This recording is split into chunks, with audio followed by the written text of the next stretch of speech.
कार्यक्रम आ गया था मेरे पास। हाँ जी साथ में बीच में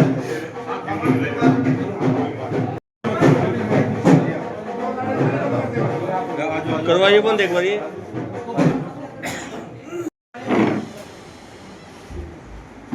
फोटो ले लो आप। बीच में मेरा ये बटन देखो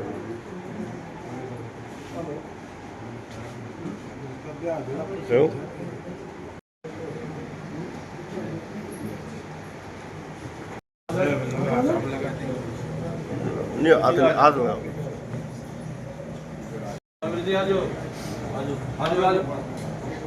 पीछे इधर आ जाओ। मुख्यमंत्री और राजनीतिक संत आज हाल में केंद्रीय मंत्री माननीय मनोहर लाल जी ने कुरुक्षेत्र की धरा से की थी। लोकसभा के चुनाव के दौरान इसी बैनर तले लाखों की तादाद में हरियाणा प्रदेश का दलित समाज इकट्ठा हुआ था और वहां से दलित समाज ने इकट्ठे होकर जिस प्रकार से डॉक्टर B.R. अम्बेडकर जी, गुरु रविदास जी जो महान संत सुधारक हमारे रहे हैं, हरियाणा प्रदेश के पूर्व मुख्यमंत्री माननीय मनोहर लाल जी की सोच रही है कि आखिरी पंक्ति में खड़े आखिरी व्यक्ति को सरकार की सुविधाओं का लाभ में मिलना चाहिए और आखिरी पंक्ति में खड़े आखिरी व्यक्ति को इतिहास के पन्नों की भी जानकारी होनी चाहिए। जिस प्रकार से पूर्व की सरकारों की अगर हम बात करें, आज से 11.5 साल पहले जब हरियाणा प्रदेश की बागडोर हरियाणा प्रदेश के पूर्व मुख्यमंत्री और राजनीतिक संत माननीय मनोहर लाल जी ने संभाली, उस समय आमूलचूल परिवर्तन हरियाणा प्रदेश की राजनीति में हुए। इससे पूर्व की अगर हम बात करें तो एक ढर्रे पर सारी सरकारें चलती आ रही थी। चाहे कोई भी मुख्यमंत्री बनता, चाहे कोई सरकार बनती, चहेतों को नौकरी चहेतों को काम। खास तौर पर दलित समाज की कोई सुनवाई नहीं थी। 70 साल कांग्रेस ने राज करने के बाद भी एक ऐसे राजनीतिक संत ने एंट्री की जिसके आने के बाद आमूलचूल परिवर्तन हरियाणा प्रदेश की राजनीति में हुआ और दलित समाज को आगे बढ़ाने का काम किया। हरियाणा प्रदेश में 3 मुख्य मांगें दलित समाज की होती थी। सबसे मुख्य मांग थी हरियाणा प्रदेश में अलग से अनुसूचित आयोग बने। दूसरी मुख्य मांग थी हरियाणा प्रदेश में अलग से सफाई कर्मचारी आयोग बने। तीसरी हरियाणा प्रदेश की मुख्य मांग थी, बल्कि पूरे देश की मांग थी कि प्रमोशन में रिजर्वेशन मिले। हमारे समाज का कोई बच्चा क्लर्क भर्ती होता था तो क्लर्क से रिटायरमेंट हो जाता था, लेकिन कांग्रेस की सरकार रही, ओम प्रकाश चौटाला की सरकार रही, बंसीलाल की सरकार रही, भजन लाल की सरकार रही, किसी भी व्यक्ति ने दलित समाज की सुध नहीं ली। उस राजनीतिक संत ने आने के बाद पहली कलम से विधानसभा के माध्यम से ना अनुसूचित आयोग बनाया, बल्कि बखूबी आज हरियाणा प्रदेश में काम कर रहा है।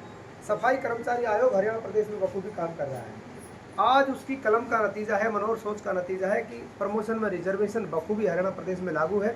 और आज हमारे समाज का कोई बच्चा क्लर्क भर्ती होता है तो क्लर्क से रिटायरमेंट नहीं होता है, बड़ा अधिकारी बनकर रिटायरमेंट होता है। सारे मनोहर सोच का नतीजा है। दलित समाज को आगे बढ़ाने का काम किया है। आप इतिहास उठाकर देखें, अम्बेडकर जयंती, रविदास जयंती, कबीर जयंती, 10-10 रुपये हमारे पूर्वज चंदा उगाया करते थे, 100-100 रुपये चंदा उगाया करते थे, झोली बांध कर चंदा उगाया करते थे। सब अम्बेडकर जयंती, कबीर जयंती, रविदास जयंती मनती थी। लेकिन उस राजनीतिक संत के आने के बाद उसने विधानसभा के माध्यम से सबसे पहला यह निर्णय किया कि हमारे महापुरुषों की जयंती मनाई जाएगी, सरकारी तौर पर मनाई जाएगी। आज उसका नतीजा है कि आज गांव में रहने वाला एक मेंबर पंचायत भी और देश का बड़ा पार्लियामेंट में मेंबर पार्लियामेंट भी सरकारी तौर पर महापुरुषों की जयंतियाँ मनती हैं। उनकी मनोहर सोच का नतीजा है। दलित समाज को आमूलचूल परिवर्तन बहुत सारे किए हैं आगे बढ़ाने के लिए। सबसे जीता जागता उदाहरण मैं आपके सामने खड़ा हूँ।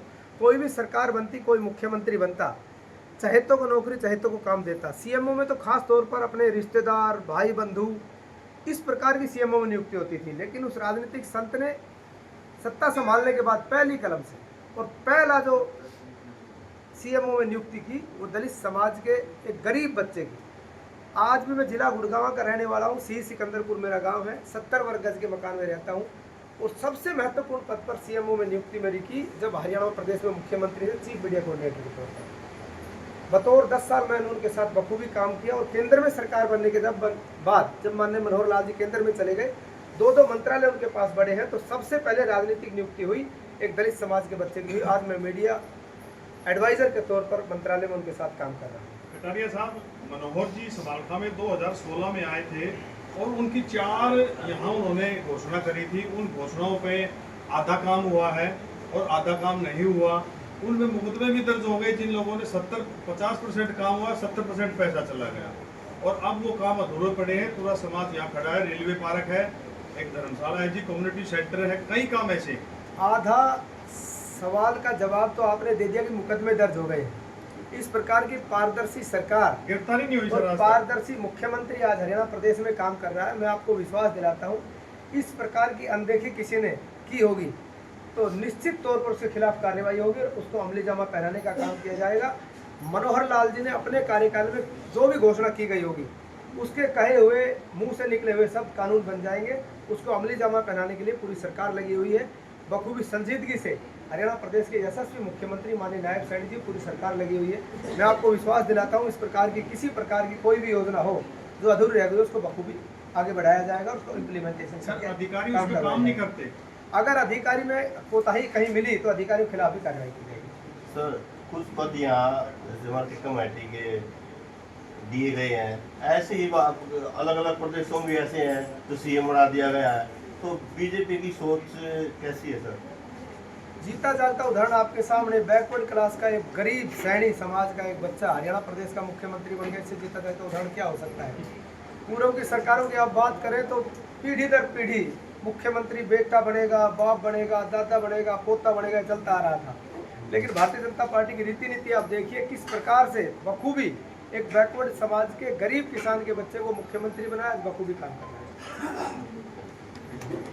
इतिहास के पन्नों की जानकारी, खास तौर पर इतिहास के पन्नों की जानकारी की विषय जो है वो ये है कि 1972 में बाबा साहब डॉक्टर भीमराव अंबेडकर ने पहला चुनाव लड़ा। इतिहास के पन्नों की सर। हाँ, इतिहास के पन्नों की जानकारी होनी चाहिए। आखिरी पंक्ति में खड़े आखिरी व्यक्ति को और घर घर बाबा साहब ने विचारों को पहुंचाना।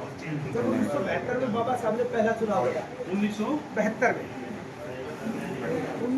में बाबा साहब ने पहला चुनाव लड़ा था डॉक्टर भीमराव अंबेडकर जी। प्रचंड बहुमत से बाबा साहब की जीत हुई थी, लाखों वोटों से वो जीत रहे थे। लेकिन तत्कालीन प्रधानमंत्री जवाहरलाल नेहरू कांग्रेस पार्टी ने षड्यंत्र के तहत 77,000 वोट कैंसिल करके, जब 77,000 वोट कैंसिल हुई तो मात्र 16,000 से बाबा साहब आए थे। कांग्रेस पार्टी और उसके नेता जिसने संविधान निर्माता को ना छोड़ा हो, वो आज संविधान के प्रति हाथ में लेकर झूठ बोलने का काम कर रहे हैं। इससे घिनौना अपराध कोई नहीं हो सकता। बड़ी बात है। उसके बावजूद 1972 में दूसरा चुनाव भंडारा लोकसभा सीट खाली हुई मुंबई की, दूसरा लोकसभा चुनाव कांग्रेस की सहमति से लड़ा, कांग्रेस के बड़े नेताओं की सहमति से लड़ा। सारी सहमति होगी कि बाबा साहब जैसे समझदार आदमी को, पढ़े लिखे आदमी को लोकसभा में जाना चाहिए। बावजूद उसके भी तत्कालीन प्रधानमंत्री जवाहरलाल नेहरू ने उनके निजी सचिव को ही बहका कर और उसको पैसे देकर, प्रलोभन देकर उसके खिलाफ खड़ा किया और फिर से चुनाव लड़ा। जिस व्यक्ति और पार्टी ने 2 बार बाबा साहब को चुनाव हरवाया हो, वो आज कांग्रेस की प्रति हाथ में लेकर ये कह रही है कि संविधान खतरे में है। उस दिन संविधान खतरे में था जब बाबा साहब चुनाव, कांग्रेस पार्टी ने 2 बार बाबा साहब को 2 बार बाबा साहब को चुनाव षड्यंत्र के तहत। इनकी जानकारी, इतिहास की पन्नों की जानकारी दलित समुदाय के लोगों को होनी चाहिए। आखिरी पंक्ति में खड़े आखिरी व्यक्ति को होनी चाहिए। हम इस बात की भी चिंता कर रहे हैं कि आखिरी पंक्ति में खड़े आखिरी व्यक्ति को सरकारी सुविधाओं का लाभ भी मिले, इतिहास के पन्नों की जानकारी। बहुत बड़ा काम कर रहे एक हो। विषय और रह गया ना, 26 अलीपुर रोड कांग्रेस ने 70 साल राज करने के बाद उसको मालिकाना नहीं दिया था। कि देश के यशस्वी, हाँ, 70 साल होने के बाद भी 26 अलीपुर रोड पे हमारा मालिकाना हक था ही नहीं। उसकी हालात जर्जर थी।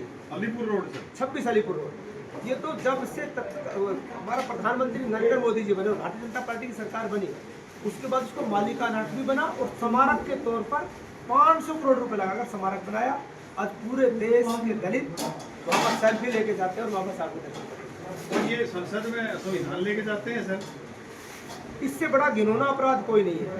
मेरी नज़र में घिनौना अपराध है। वो संविधान तो लेके जा रहे हैं, वो संविधान एक प्रति नहीं है, संविधान मात्र दस्तावेज नहीं है, ये भारत की आत्मा है, ये दलितों की आत्मा है, ये जन जन की आत्मा है। संविधान का अपराध है, वो भी अपराध है। उसको हाथ में लेकर झूठ बोलना भी अपराध है। छोटी तो संविधान हो नहीं सकता। लोकतंत्र खतरे में है। लोकतंत्र खतरे में उस दिन था जब बाबा साहब षड्यंत्र के तहत चुनाव लड़ा। उस दिन लोकतंत्र को छोड़ दो, उस दिन लोकतंत्र खतरे में था। वो पॉइंट दे दिया जी आपने, बहुत बढ़िया बात है। एक और थी नीटू भाई, जब